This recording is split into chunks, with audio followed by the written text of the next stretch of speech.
Welcome, everybody. As part of the team organizing the Global ISB Forum, TGIF, it's my absolute pleasure to welcome you all to this very special event. So TGIF is supported by the EY ISB Initiative for Emerging Markets. And TGIF team arranges for interviews of global thought leaders from their respective fields. So today we have arranged this very special event in which we interview Professor Viral Acharya, an author, a brilliant academician, an award-winning researcher who is dedicated to lending his expertise in stabilizing financial policy in India. Viral has been a professor of finance in London Business School and currently at NYU Stern School of Business, who until last year spent a few years in India as the Deputy Governor of RBI, as many of you must know. He's been a visiting professor at ISB years ago, and at that time, this is something I do want to say, at that time I used to know him as the finance professor with a golden singing voice, who had published a music album titled Yaadon Ke Silsile. And today he'll be interviewed by another finance professor with a golden singing voice, Professor Bhagwan Chowdhry. I wonder if together they'll explain the financial policy implications by singing some ghazals. Maybe not, we'll see. So after an illustrious career at the UCLA Anderson School of Management as a professor of finance for over 30 years, and being a visiting professor at ISB since ISB's conception, Professor Chowdhry joined ISB as a full-time finance faculty last year because his heart was in the right place, making an impact in India. So today we'll be conversing with Professor Acharya about his latest book, Quest for Restoring Financial Stability in India. We would like to make two announcements about this book for those who may be interested in purchasing it.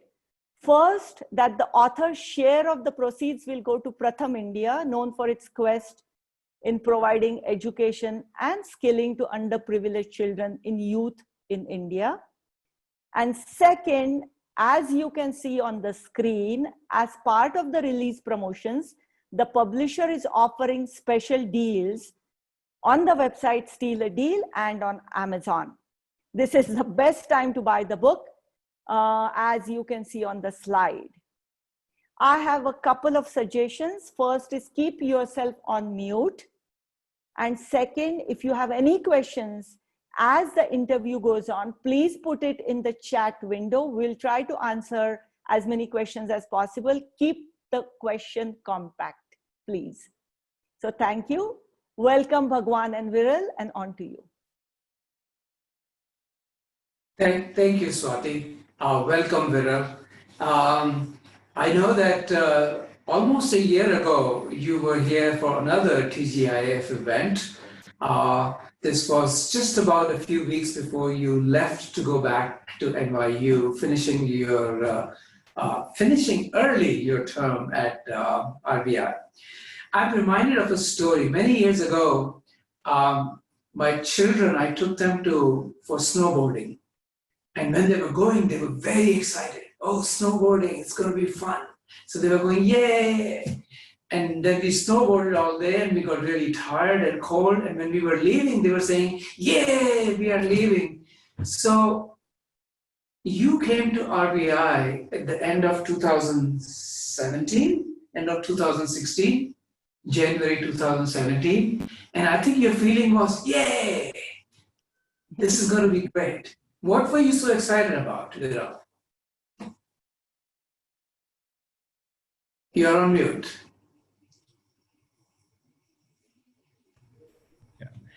Thank you, Bhagwan and Swati, for getting me to snowboard again. I'm always excited, Bhagwan. I'm always having enough shots of coffee to be on a mental high.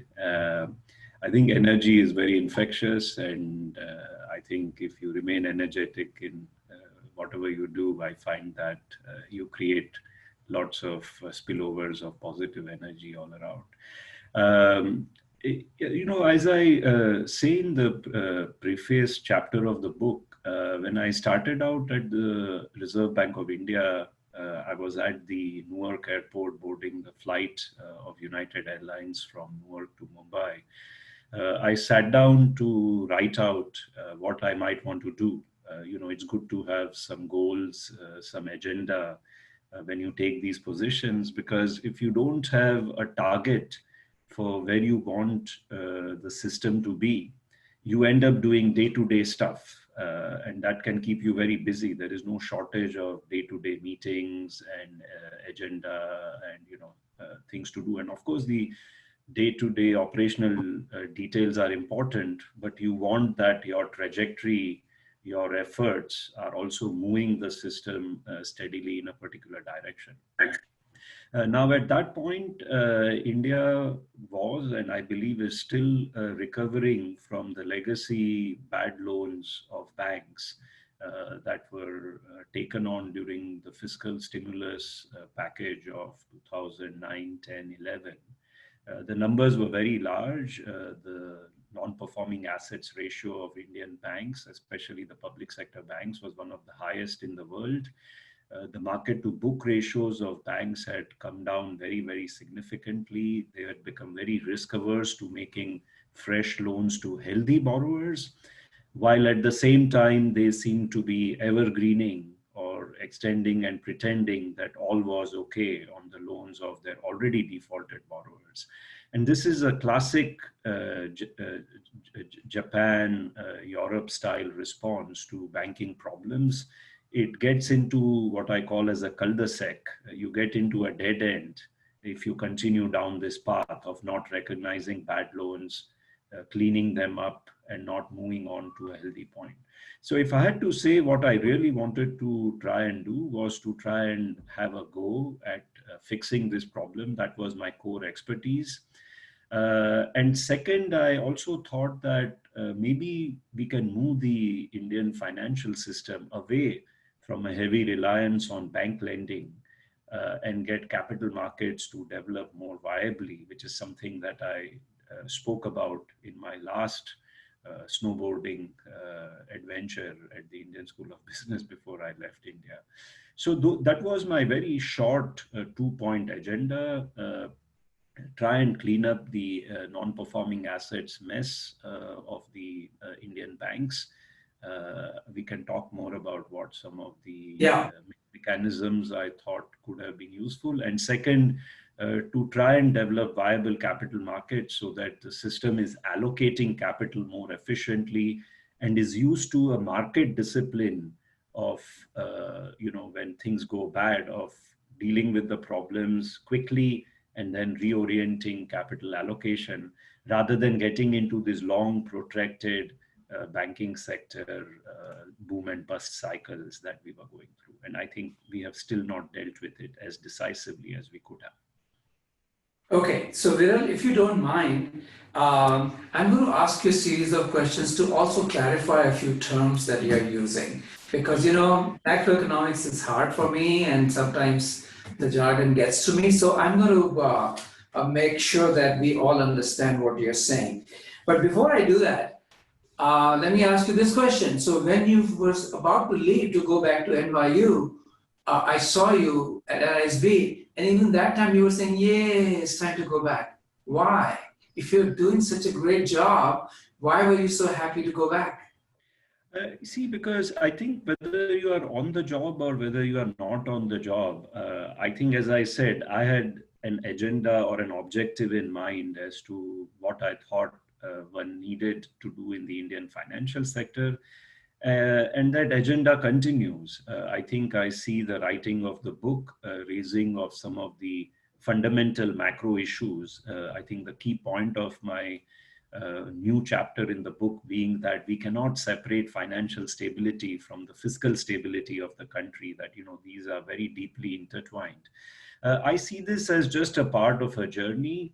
I was snowboarding for a while, as you said. I had a cooling off period, so I was resting or hibernating for a while. Maybe now I'm back on the ski slope. But I'm still moving towards that objective. I think if I could. So I don't know, but I think you're evading my question, which is the following. You left a little bit earlier than we thought you were going to leave. You announced in December you were going to leave. That came as a little bit of a surprise. And I want you to tell us why you decided to quit early if there was such an important thing to do and you were doing a good job and you thought it was important. Why leave early? Yeah, I think that's a good question, Bhagwan. But I think I was trying to get exactly at that, which is that my diagnosis was that India's financial stability was not just a problem about banks. That because we have public sector banks in such a large measure, and their non-performing assets, to deal with them decisively requires that the government inject large amounts of capital to absorb these losses and also gives them growth capital to make fresh loans going forward.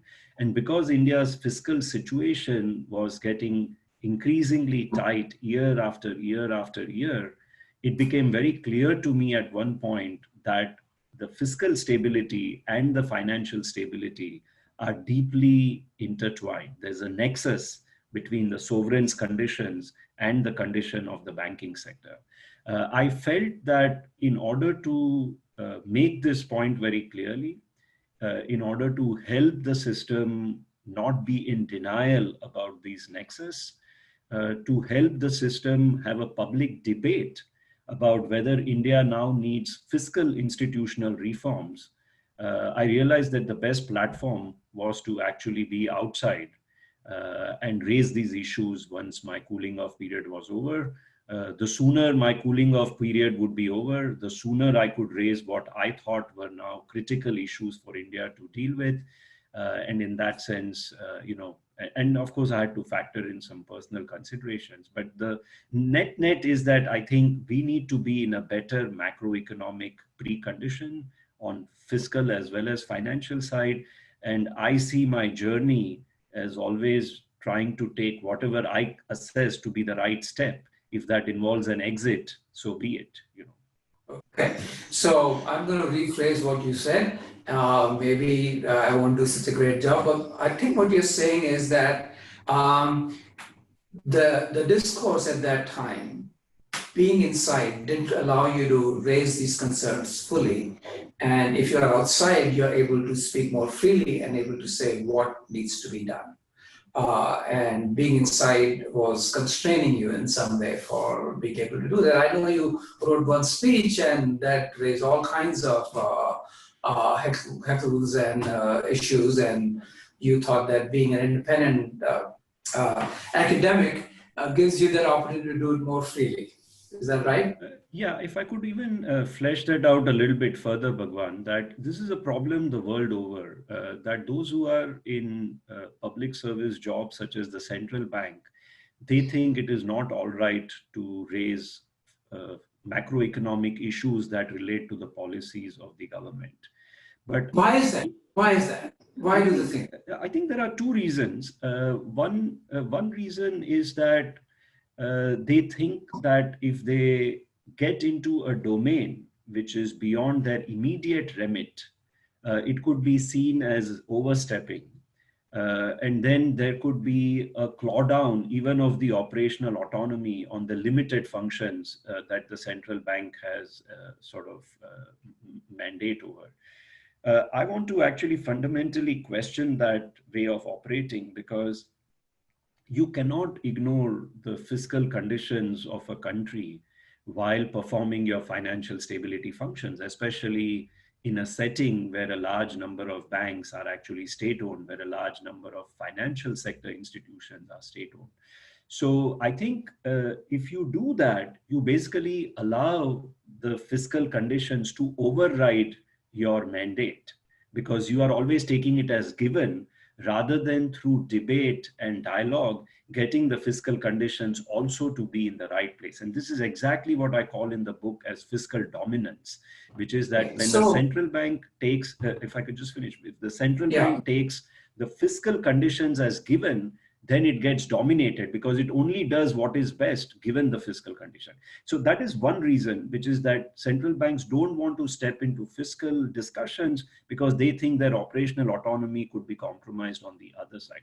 And the second reason why they don't do it, and I think to me, this is the reason why I'm writing the book, is that sometimes there is just a cognitive failure, which is that they are not thinking beyond their immediate mandate, that there are actually deeper undercurrents in macroeconomy that might be compromising their job. So sometimes they know about it and they don't speak about it, but sometimes because there isn't enough public discussion and debate, there is also a cognitive failure of recognizing the importance of fiscal conditions.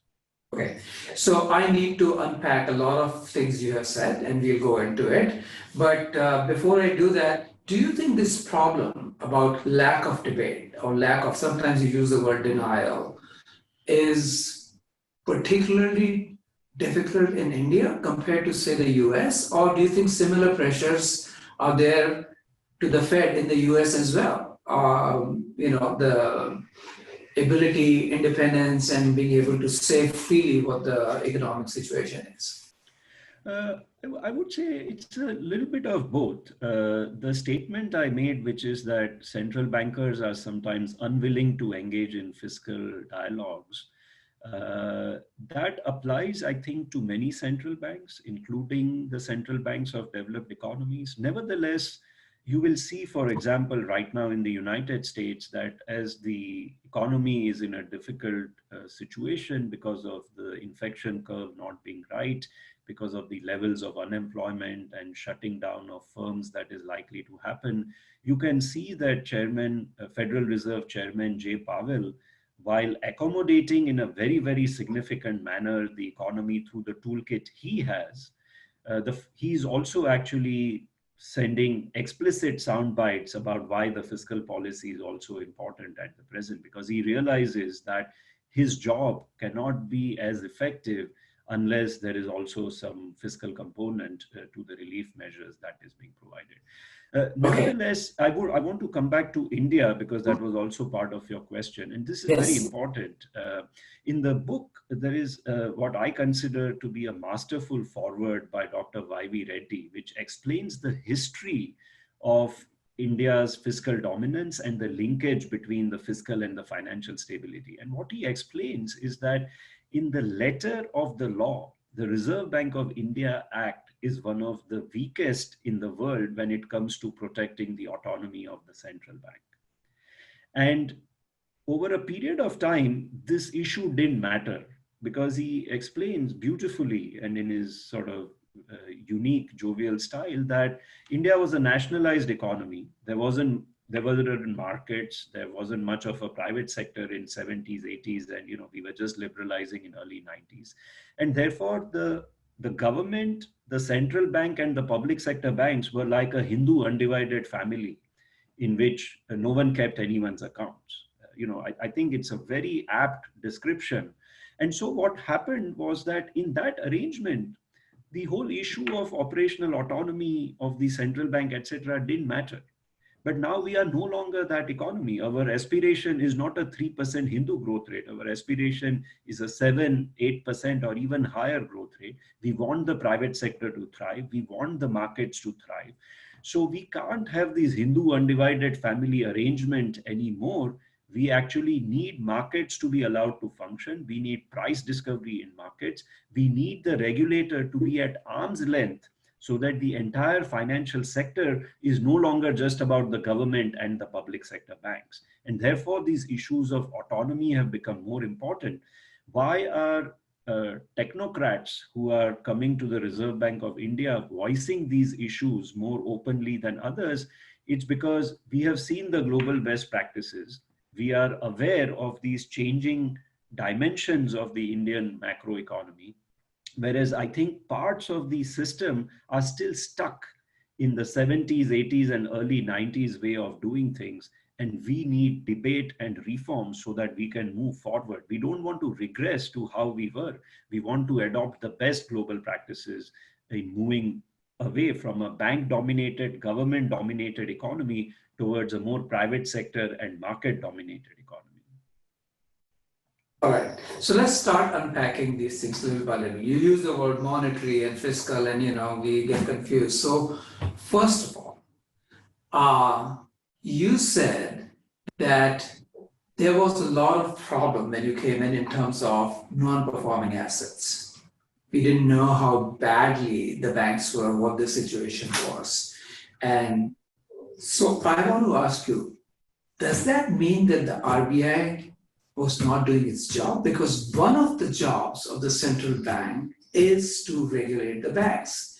And in order to regulate the banks properly, they have to know whether or not these banks are not bankrupt. So, and this is one of the things you did when you came and when Ragurajan came in.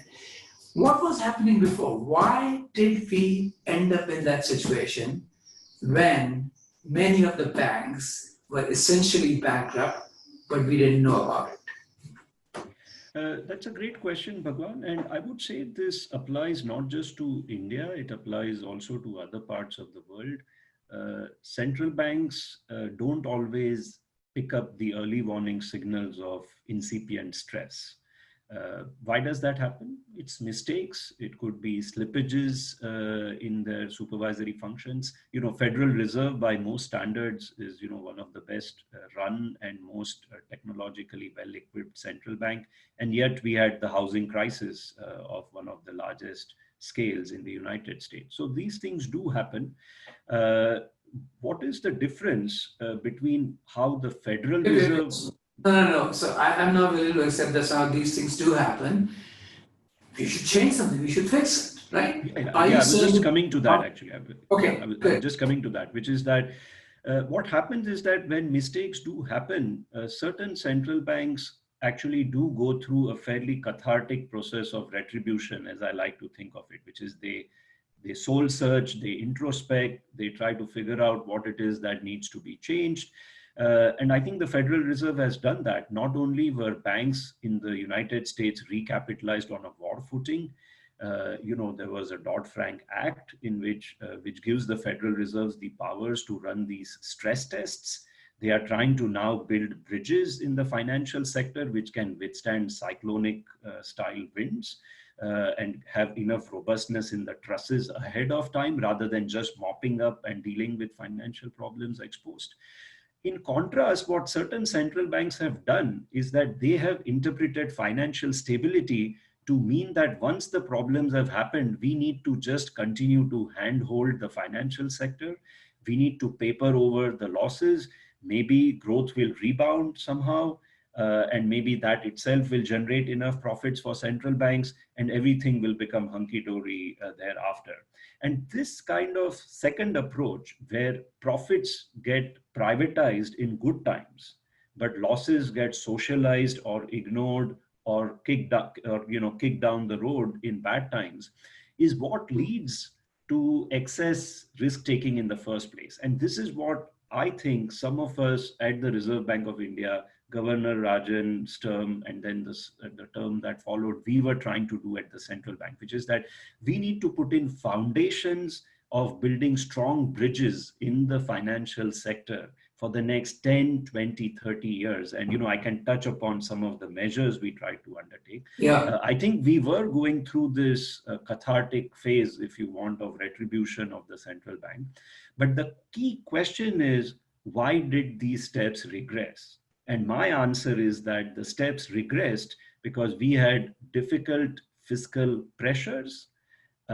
We had fiscal deficits mounting. The government did not want to recapitalize the banks. And then once again, we turned to the wrong solution, the Japanification solution of simply kicking the can down the road, not recognizing losses, allowing banks to continue to lend to the weaker, already defaulted borrowers rather than cleaning up the mess and starting anew where banks actually lend to the healthier borrowers of the economy. And this is what you mean by evergreening. It is, exactly. loss. And instead of saying that I recognize the loss, you say, I'm going to relend what you're supposed to pay back to me and hope that you would recover, which can pile up and end up being a bigger problem later. Okay. Absolutely. And if I could just make one point, Bhagwan, which is so simple, which is, if you are not well capitalized, the top management of the bank is simply focused on how to do these hiding the losses activity. They don't pay as much attention to how to grow the balance sheet of the bank in the right sectors by lending to the the faster growing parts of the economy. It's just a distraction, and it's very wasteful, very unproductive. It's close to zero, and if you take a lot of risk, on the high side you will come out, on the low side there's nothing to lose, right? So absolutely all that moral hazard. Now let me come to another word which is used a lot. You say fiscal problems, government debt. Explain to us a little bit. So the two jobs that I understand from your book is you're saying the job of a central bank is to regulate the banks properly, which means to know where the banks are and close them down early enough.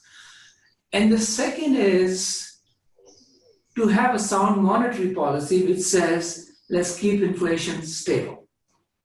But you're saying there's a third thing that the central bank is often ends up doing, which is the fiscal management, which is the job of the government, but ultimately it comes back to the central bank, RBI. How does that happen? If you can just spell it out. Let's just start from first principles. What I mean by fiscal deficit is the expenditure of the government that's in excess of its revenues, which are all the tax collections, including oil excise taxes and so on. Now, and which is reasonable to have a deficit because we are a growing country. Yeah. Absolutely. So, in fact, most of the G20 countries have deficits, and certainly so post-COVID because they've undertaken the counter-cyclical expenditures. The key question is, how is this deficit financed? So most countries go into the bond markets and get these deficits financed. And I'm talking about sort of normal years. Now, at some point, the markets... Just to bond market means the government issues bonds, so it gives a piece of paper and they take money from people. So it's the people who are saving and government is borrowing from the people, right? It's a direct mechanism. Exactly. Okay. Now, there are two kinds of situations in which one can start thinking about these government debt becoming very large or the deficits becoming very large. One way to think about it, as I explained in the introductory chapter, is when the government is saving, which is what the government actually needs net in order to finance its programs, becomes larger than the net savings of the rest of the economy. Yeah. Then it has to go to external finance markets to borrow. Net. Which is okay too, isn't it? Because we are a young... Which is okay too.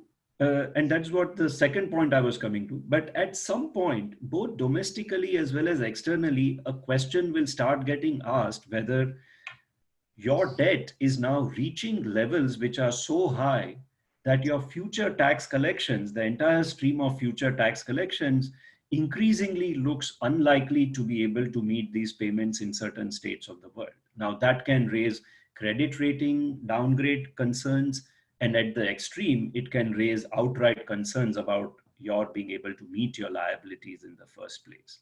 Now, in this scenario, when this scenario arises where debt sustainability concerns become large, the question that the external investors ask is, how is the debt going to be repaid? Now, very often, historically, what central banks have done with disastrous consequences is that they get fiscally dominated, which is that they lose sight of the fact that they have long-run stability objectives, say inflation stability, financial stability, etc. And instead, they start simply choosing monetary policy and other policies that will repress the economy towards funding the government bond markets more and more. So historically, what was done in India? India chose to directly fund government deficits. So the central bank itself participates in the treasury auctions, in the T-bill auctions. In fact, if you do the entire auction directly, there is no price discovery at all as to what the true cost of the government borrowing is. So you are trying to help the government tide over its short-term expenditure needs because borrowing in the markets would be expensive. Second, the central bank... If you don't mind. So one way to borrow is to go directly to the people, that's the bond market. But if I go to the bank, why is that worse? Can you explain that a little bit more? It's worse because it doesn't generate price signals about whether actually this debt would be considered unsustainable or at least certainly more credit risky by other participants in the market. And because you are repressing market signals and keeping the government cost of borrowing low, even though it is undertaking more expenditures, it reduces the market discipline on the fiscal side of the government. See, because a key point I'm trying to make in the book is that the government horizons can be very, very short term at certain points of the political cycle. They simply want to spend, they want to expend, they want to actually get the growth rates to be temporarily high at the cost of long run fragility and credit risks that might be building up. Second point, if I could make, Bhagwan, which is that historically one other measure that the Reserve Bank of India adopted in the 90s was to have very high levels of statutory liquidity ratios for banks. Put simply, what does this mean? This means that if I go and deposit 1 rupee in a bank, 40 paisa out of that or 35 paisa out of that has by fiat to go to the government borrowing programs. Now this that's like a tax. It's a very high tax on the private sector because you are skewing the terms of credit for those who in the private sector who are also trying to get credit from the banks. Now, corporates may be able to go externally and borrow, the large corporates, but small and medium-sized enterprises who don't have the formalism and the transparency to do this, they would now face extraordinarily high credit costs. Now, over a period of time, in 2000s especially, we had high growth rates, we had consolidation of fiscal deficits, so we were on a declining path of fiscal deficits. And actually, because the economy was growing so well, the Indian saver was actually becoming wealthier in a real sense, and they were actually saving more because their wealth was actually rising. And so for a while, this transition of moving away from repressive policies to market-friendly policies was on a sound footing. These conditions started gradually reversing after the global financial crisis. Growth became harder to generate without additional structural and transformational reforms. The government deficits started on a widening path rather than consolidating path. And because investment and growth became tepid, the Indian saver is now actually on a reduction savings rate path rather than an increase in the savings rate path. Because the rates have down. Is that what you're saying? That the savers are not getting a rate that's adequate? Yeah, of course, that's one of the reasons. But also, you know, we have what I would call as a credit-driven consumption pattern, which is developing in the economy because household credit is expanding at a very fast pace compared to the growth in the real wages of the households.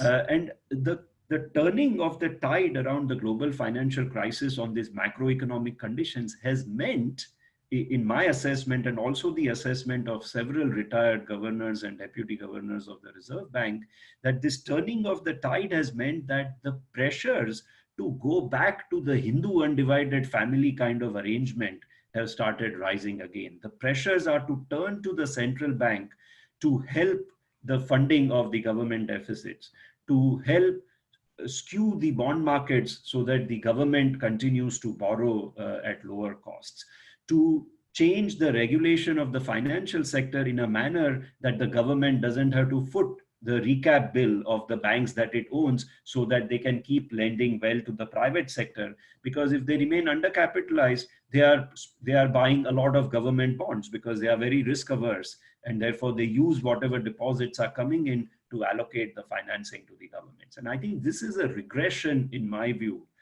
It's a financial backward trajectory that we are gradually on a slippery path off, and we need to arrest the slide before it really gets entrenched very deeply. We know how the 70s and 80s ended. We had development of macroeconomic imbalances that led to the balance of payments crisis, and we don't want to be in that situation again. Okay, so I'm going to play the government, and I'm saying it's okay for you to say that your main job is to make sure that inflation stays at 4% and doesn't go from 4 to 5%. But I have to run the economy. I see people are out of work. COVID crisis has created all these issues. So I will say that's a second order issue. Why are you so worried about inflation? I'm more worried about making sure that people have enough to eat. So I think the concern is that, as I again explained in the preface chapter, is that India has had this punctuated history of external sector stress once a decade. And there are also hiccups along the way, because these external investors start worrying about debt sustainability and inflation concerns. And when that happens, you get a depreciation of the currency. India's oil import bill rises. It becomes hard to pass on higher and higher excise taxes if the rupee price of oil is actually increasing very sharply. Then the fiscal deficit widens, and then you get a downward spiral. But are we really in that situation? I mean, I understand that if you were, Argentina or Brazil, and the inflation rates are like 30% or 70% or 100%, what Israel said, this is of a concern. But when you're at 4%, is it really first order business concern? No, so that's a great point, which is we do have an inflation credibility framework, a flexible inflation targeting framework that was work for which was started as soon as Governor Rajan took office, because we had just witnessed a taper tantrum before that when we had double-digit inflation, we had close to double-digit fiscal deficit, and it was exactly the scenario that I'm talking about. Now, we have made massive gains over the last 5 years on inflation front. We need to retain that credibility. Mind you, the inflation right now in the last 2 quarters has been upward of 6%. Rather than close to 4%. We've actually violated the target band. Nevertheless, it is lower and there is greater external sector credibility. But once the fiscal deficit widens, the investor calculations are going to be, can there be a fiscal dominance of some of these policies? And there could be other policies which also get compromised.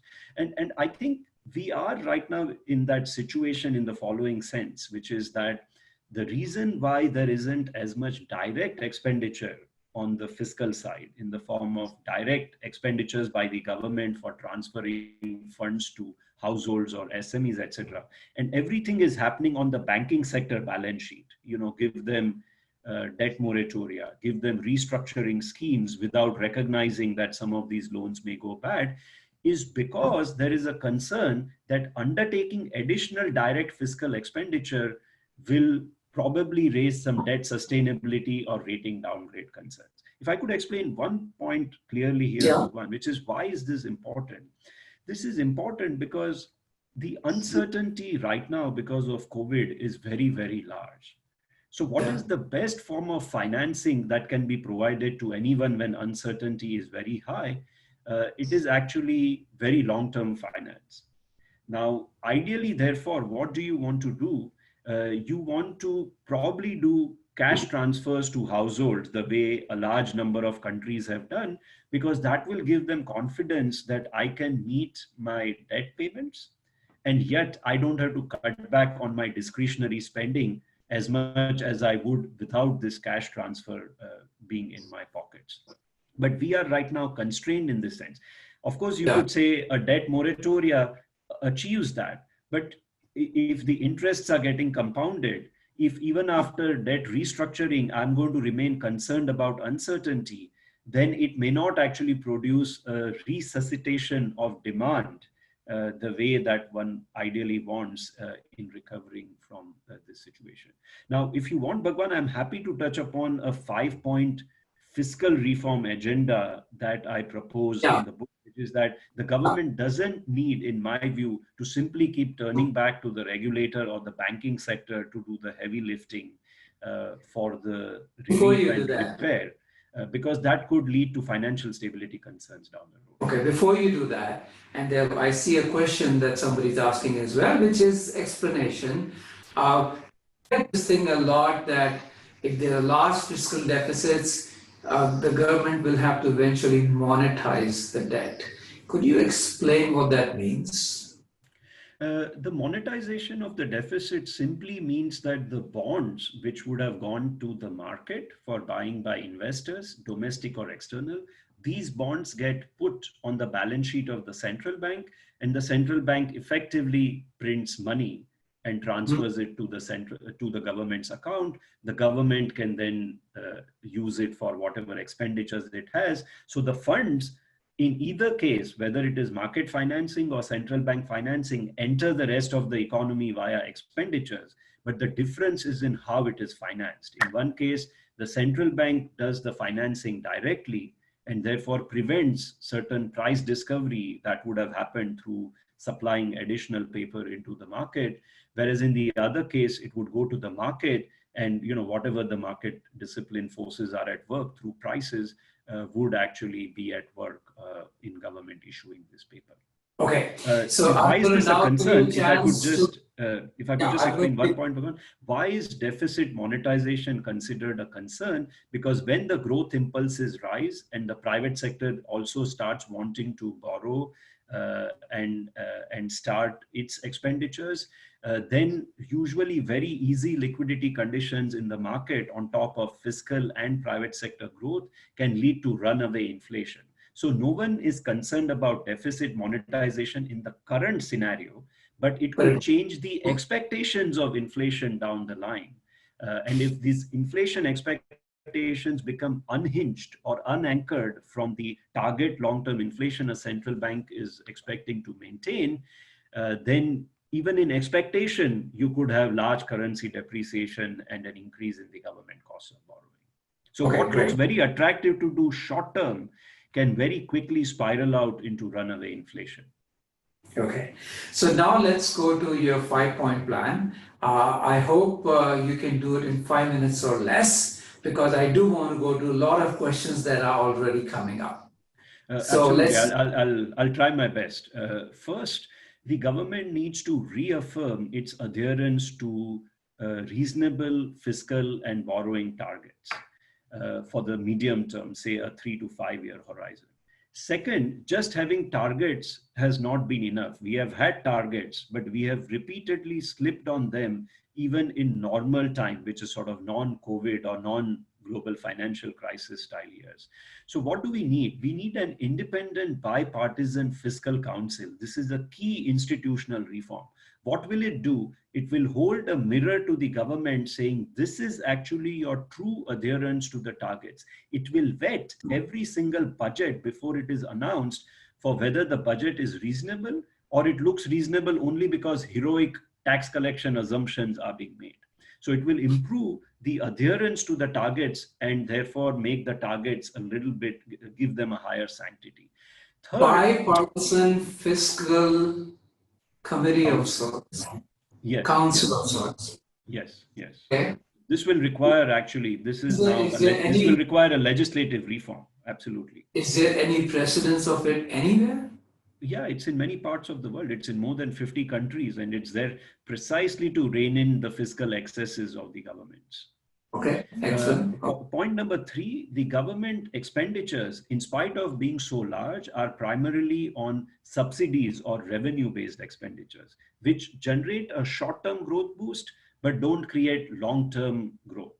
For long-term growth, you need to invest in infrastructure, health, and education, because these are public goods that the private sector will underprovide. So rather than doing 80 to 90% of the expenditure on revenues, we need to rationalize it very substantially. And to kickstart the economy, especially right now, we need to spend a lot more on what will generate long-run growth, because the expectation of higher growth and revenues down the line will create debt sustainability commitment with rating agencies, investors, and markets. So that's point 3, a reprioritization of expenditures. How do I square this with your earlier suggestion that the best way to do is to do a direct cash transfer for consumption? That looks like subsidy? I think it needs to be a combination of both. I think in a way the fiscal stimulus via debt transfer would be the rationalization of subsidies that I'm talking about. Because once you rationalize the subsidies, you can possibly just bundle them all into a single direct transfer. And then the consumer can decide what it is that they want to spend on. Is it better for me to use it to repay debt? Is it better for me to send my child to school? Is it better for me to buy a house? They can decide how they want to spend rather than government trying to allocate the fiscal expenditure in specific categories. Fourth, I would say we need great transparency about fiscal. If we remain in denial about what the real deficit and borrowing numbers are, we will never know how much gap we need to bridge between where we should be and where we are. A lot of India's fiscal management is just accounting jugards. Above the line, below the line. From one public sector enterprise to another public sector enterprise. Expenditure that is already earmarked for before 31st January, you just shift it to 7th of February so that you are not accounting for it in a proper way. So tell me how we can do this. How can we bring in transparency? Of course, we already have the CAG, which is supposed to be the institutional mechanism to provide the transparency, but we need the Independent Fiscal Council to use this as a metric of holding the mirror to the government. There needs to be someone else who actually says whether you are meeting the targets or not. And this metric should cover not just the central government and the states as we do, it needs to also cover the center's public sector enterprises and the state level public sector enterprises, because otherwise there's a tendency to push all the debt burden off balance sheet. And therefore we need a consolidated measure, what is called as a public sector borrowing requirement, so that these kinds of accounting tricks don't give the optics that everything is hunky-dory on the fiscal side. So very quickly, could I design a system, put it on the internet, where the government has to just fill in these different boxes and it will automatically calculate and tell us on a real-time basis what the situation is? Do you think that's possible? Absolutely. I think it is possible, but someone needs to hold every public sector enterprise accountable to provide those inputs. Some of those cells, exactly. So some of them to be filled out have to be credible. Exactly. So some of the state-owned public sector enterprises, you can't even find their accounts anywhere. So if I wanted to populate these fields myself today, I won't be able to do it.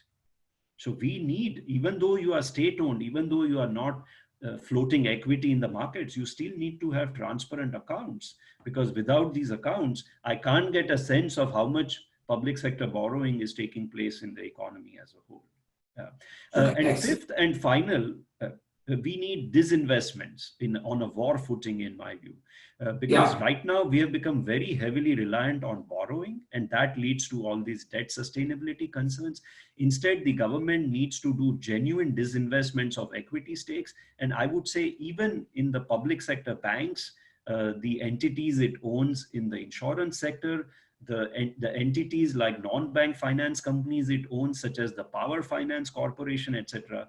Because you need to get out of large stakes to first release the pressure on the fiscal itself, because you would be raising equity funds rather than debt funds. And second, this will help these entities to modernize, have incentive-based compensation for labor, have better technology, have better risk management practices. And I think this is something, Bhagwan, that you have been saying. Why don't we attract long-term foreign direct investment into India? One great way of doing this, not necessarily FDI, it would still be FPI, but one great way of doing this would be to sell long-term equity stakes on a large number of public sector enterprises that we have. So this is my 5-point plan. I think it can be put in place right away. It can be announced as a strategy that's going to be implemented over the next year. And this would help build debt sustainability commitment to rating agencies, investors, and markets, so that even if government undertakes expenditure right now for relief and repair, it will actually give confidence that we will rein in the excesses and put the economy on a faster growth path over the medium term. Okay, so I'm going to stop monopolizing, asking questions, but it's been great. So Swati has been monitoring the questions. So may I ask Swati to maybe read out some of the questions. You're on mute, Swati. Yeah. Hi, Bhagwan. I could read it out to you if you want. Actually, go to Q&A, you will see all the questions right in front of you. I know, but why don't I'll look through this. Why don't you read the first one and then I'll look through this. So first question somebody's asking is, if somebody doesn't know much economics, will they be able to read and understand your book? My answer is yes. I've started reading the book. I know very little about macroeconomics. I'm able to follow it, but it's written in a friendly manner, and I think Viral would probably say yes as well. Is that correct?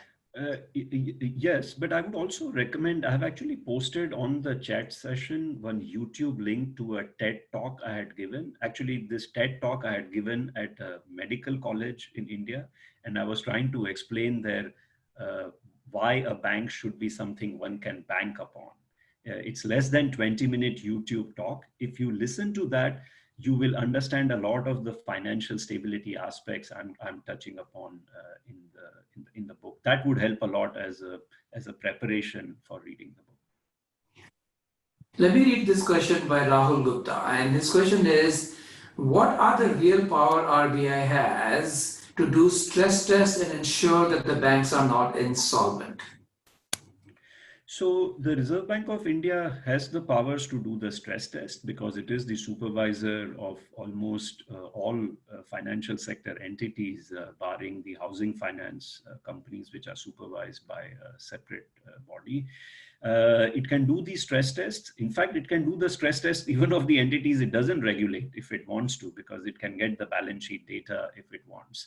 The question then is, can you get the entities to raise their capital levels up to a point where you can consider them as not just solvent? Because I think one of my key points is that it's not enough that a bank or a financial firm survives stress.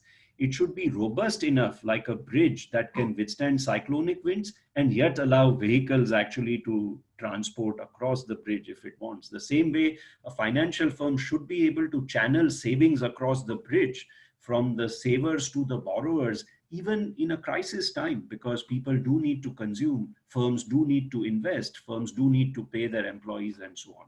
So you need to restore the levels of capital or the loss absorption capacity to be high enough. In this case, a key point I have been making is that the bank regulations in India are not ownership neutral. The Banking Nationalization Act overrides the powers of the Reserve Bank of India over public sector banks. And so RBI's capacity to get corrective actions through replacement of management, selling of ownership stakes in banks, forcing banks to inject capital are there for private sector banks, but they are not there for public sector banks because it is the government that has these rights and not the Reserve Bank of India. So one key reform I'm proposing in the book is that we need to do away with these aspects of the Banking Nationalization Act and transfer the regulatory powers back to RBI rather than the powers being with the Department of Financial Services inside the government, because this creates a dual regulation, and then the politics and the short-term pressure start entering bank regulation now through the back door. And in fact, I wouldn't even say the back door, it's explicitly the front door of financial stability. Swati. I see this one question by Ian Marwa. He's saying, how do you see the role of research and academicians and scholars in shaping fiscal and monetary policy in India for the near future versus the role of politicians? See, researchers always have a role in my view. What is the value of research? The value of research is to be objective, to put facts on the table, and to analyze complex questions by organizing them on a conceptual framework that has some internal inherent consistency in the logical steps which are being connected. There is actually an excellent research report produced by Poonam Gupta of World Bank, Barry Eichengreen of University of Berkeley, who have assessed the performance of the flexible inflation targeting framework over the last 5 years. Now, this is a very valuable contribution because right now there is talks of inflation targeting framework being revised. assessed, and so on. And it helps to have an objective assessment of how the framework has done. I believe we need a lot more research on India's fiscal dimensions. Some of it is constrained by data, as I was explaining, but some of it is not being done because no one is actually raising these questions. And as I was explaining to Bhagwan, why did I stop my sorties into snowboarding, take a hibernation, and then start skiing again? It's partly because I want this public debate on India's fiscal, how to get it on a debt sustainability path, why it interacts with financial stability, how do we safeguard financial stability from fiscal. To me, this is going to be a key area for India in the next 3, 5 to 10 years. And we need a lot more research being done by everyone so that there are facts on the table that can be provided to guide policy making and nudge it, steer it in a balancing direction away from the imbalancing direction. Okay, here's a question from Praveen Gogia. His question is that you're suggesting that this fiscalizing of deficit by central banks isn't such a good idea. His question is, do central banks around the world have the right to refuse financing of fiscal deficits? Oh, absolutely. Because they could appeal to their long-term objectives. A central bank, depending upon the act, will have very explicitly stated long-term objectives of maintaining price stability, financial stability, perhaps even employment or growth if these are being measured on a long-term dimension. They can appeal and put their foot down. In fact, in the book, I give an explicit example of the late Federal Reserve Governor Paul Volcker, who had just arrested double-digit inflation in the United States in late 70s, early 80s. He refused to keep interest rates low and monetize the financing of the Reagan-era expansionary manifesto. He explicitly in meetings told President Reagan that I have just attained inflation credibility gains for the central bank, and I will not fritter it away on the government's fiscal path. He said, if the government wants to go down the fiscal path, it will have to borrow. The long-term rates are already rising, and you will have to deal with that. He put his foot down in a curmudgeonly manner. And in the end, the Reagan administration was forced not to stick to its expansionary tax cut and expenditure manifesto. They had to rein back their expenditures, and the long-term bond yields of the US government came down. So we have historical examples of central bankers leaning against the wind and essentially saying, no. He was playing a game of chicken. He said, listen, I'm not going to cave in at the first pressure that's applied to me. You go and figure out whether you can do fiscal reorientation so that your bond yields are coming down. And he won the battle of long-term price stability and financial stability for United States in the end. Okay, I think Swati is ready with another question from the audience. So Shivas SK, he's asking, Viral, in your last few months at the RBI, you said government are playing the T20 match while central banks play the test match, in which majority of the electoral, but the question is this not inevitable in a democracy like India, in which majority of the electoral lack financial literacy and the elections are won on issues? If no, were you just blaming the incumbent then? No, I think my point is not that the government should do something different. Governments all over the world face political compulsions to spend and do short-term. So, this concept of fiscal dominance is not a concept for India. This is a concept in macroeconomics that is there even for the developed countries. I think the key question is, are there institutional safeguards? Is the operational autonomy of the central bank guarded through institutional design such that the central bank has the capacity to say no? Can it draw a line? So I'm not saying that anyone should change their objective functions. I'm saying that we need to recognize that there is a natural conflict of interest at certain points of the political cycle. And at that point, you need to have institutions in place which safeguard independence and operational autonomy so that excesses are not allowed to reach a point where they endanger macroeconomic and financial stability of the economy. So I think to Viral, to rephrase it, you're saying that there may in fact be times when some of these fiscal considerations are actually important, but you're saying there should be institutional framework so it doesn't lead to runaway situation and you should be able to stop it and say no. Is that right? For example, somebody is asking a question about MSMEs and he's saying, Raghuram Rajan recently said that financing of fiscal support for MSE is unsustainable. But his question is, isn't that what we need right now? Because MSMEs are what is generating jobs. So the need of the hour might be to give them support. What do you think about that? Yes, I think both questions are related, and let me answer first generally, and then I will answer the MSME question specifically. See, the key question we are raising is not whether there should be deficit monetization right now. I think the key question we are raising is that we have been slipping on our fiscal consolidation path even before COVID. Why is it that we are struggling to do the necessary expenditures directly from the fiscal side?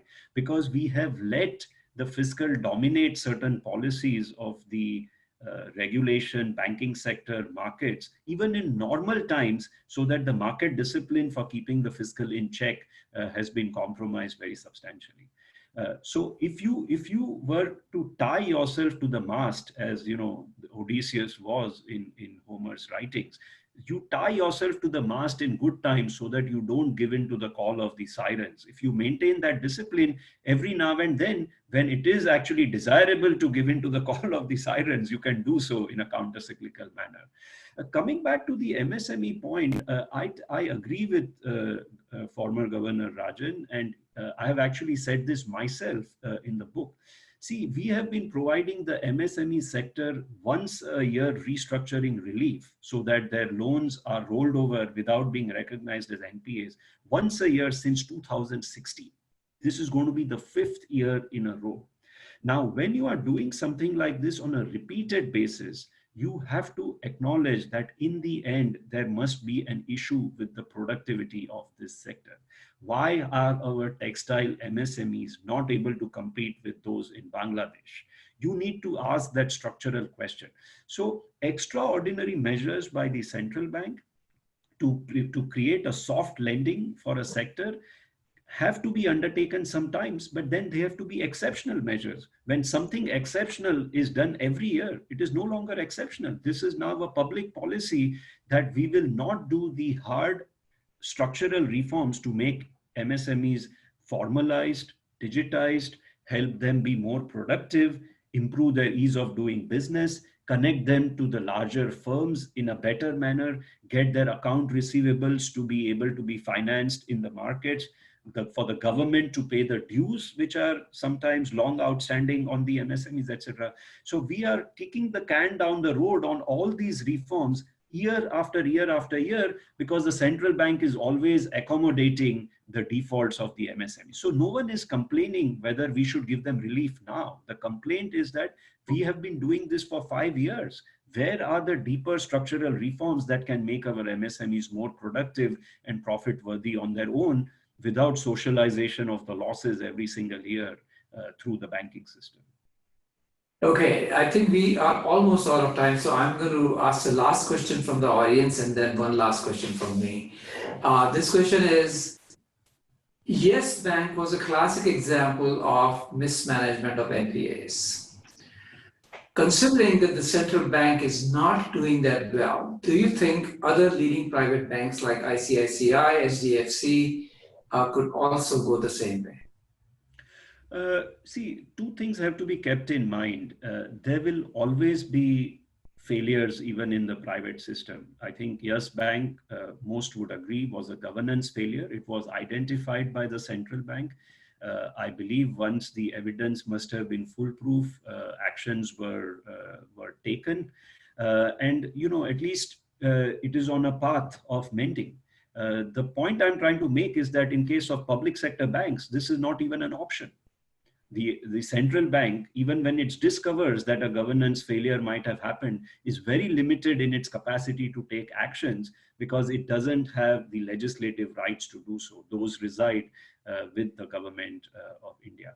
The second point I would make is that the private banks in India, they recognize that if there are governance failures, if there are losses, they will face an exodus of deposits. They don't have as strong an implicit sovereign guarantee as the public sector banks do.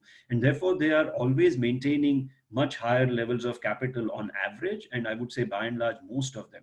Even in the COVID situation, by the way, which some might argue is a difficult time for the banking sector, private banks are going to the market and raising capital so that they can bear the brunt of losses that is likely to come down the line. Just last week, I believe even large non-bank finance companies have been raising private capital. In contrast, none of the public sector banks have raised capital in the market or capital has been injected into them by the government.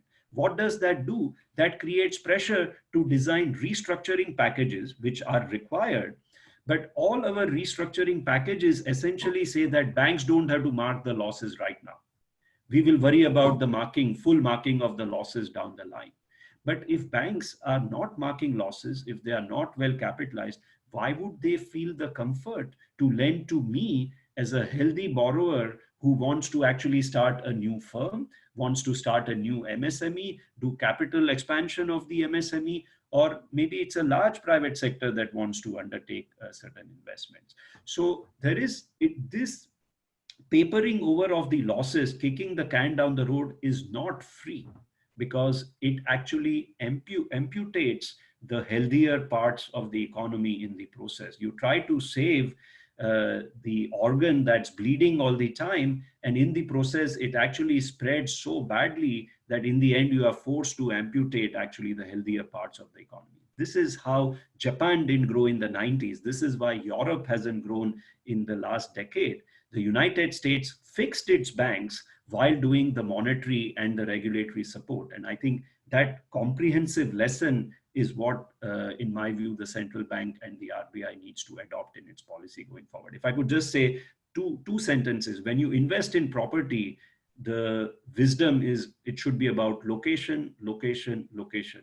When you are trying to maintain financial stability, the wisdom from research is it should be capital, capital, capital. You need to be able to absorb losses. Okay, so Viral, my last question really is the following. It's going to be a googly or a bouncer, I know. From snowboarding, you said you're ready to ski on the high slopes. So what it means is, if you were asked to come back to be the governor, your answer is going to be yes. Is that right? See, it's a dream job. Okay, I didn't let you finish, sorry. Yeah, so answer is yes. See, it's a dream job. I would have to factor in my personal considerations, but I think I would always be available for public service in India, other factors allowing me to do so. How about the following? What if you were asked to be on that bipartisan fiscal council? Would you be willing to come back on that? Absolutely. I think this would be a very important function to provide. As I said, it would depend on the personal circumstances. My family is in New York. I've already been away from them for 2.5 years. I was doing this.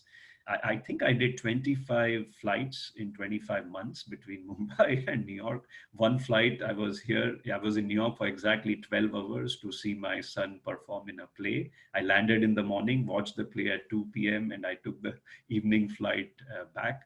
So there were times when my duration in New York was shorter than the total travel time that I spent. So I think that is an important consideration to factor in. But I think there are ways that people like us can contribute even remotely, even along the way, even if we are not able to be there physically. And I think such inputs can perhaps be availed of in order to build a consensus on what we need to do, try and have an open public debate.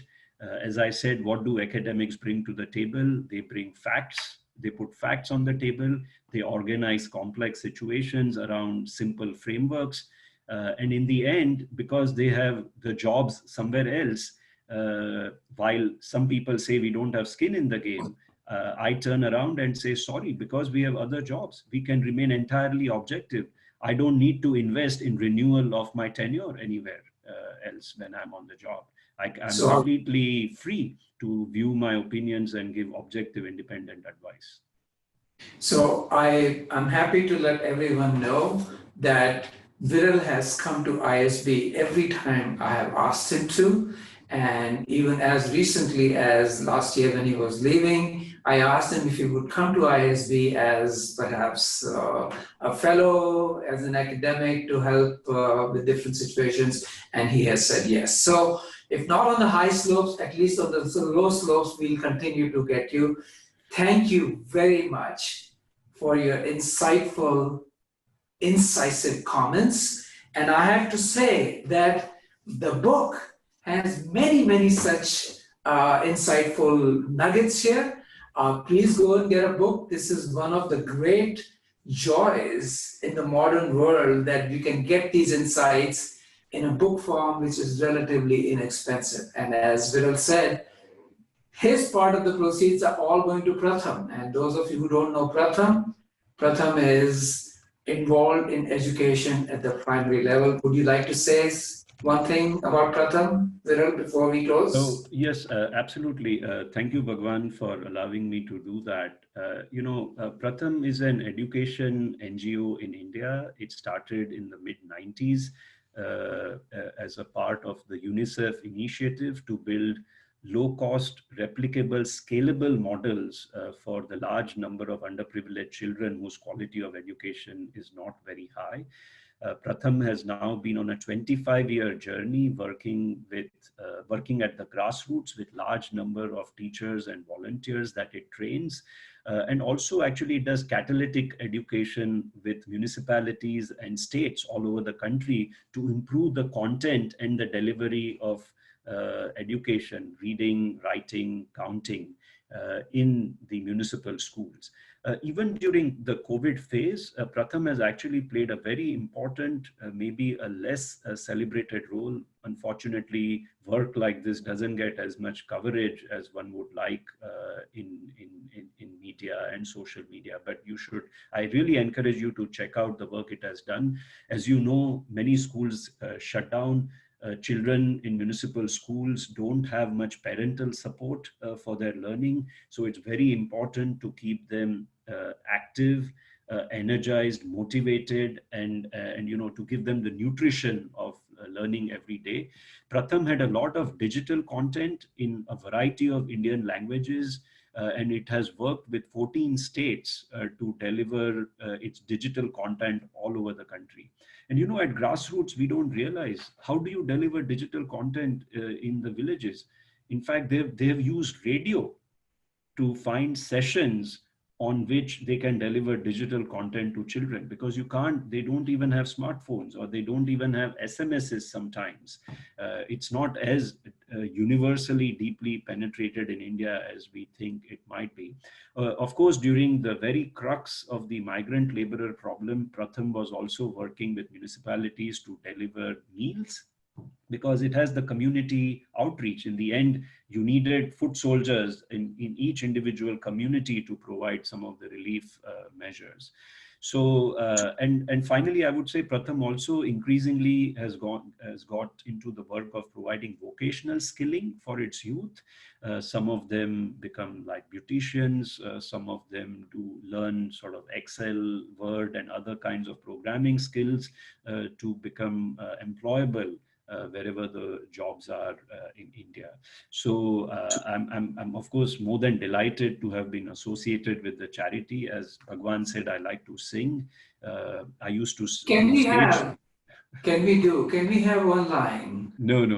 We used Not to today, do not that today. in ISB. Not today. They can go on YouTube and they can see the Yadon Ke Silsile. Okay, But so what I there was is. saying was that, I was doing stage shows for Pratham, and over time I've started helping it raise funds.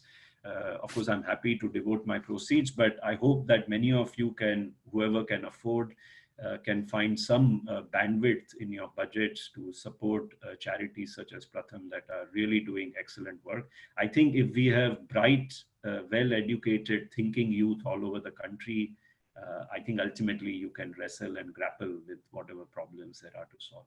Thank you so much. Okay.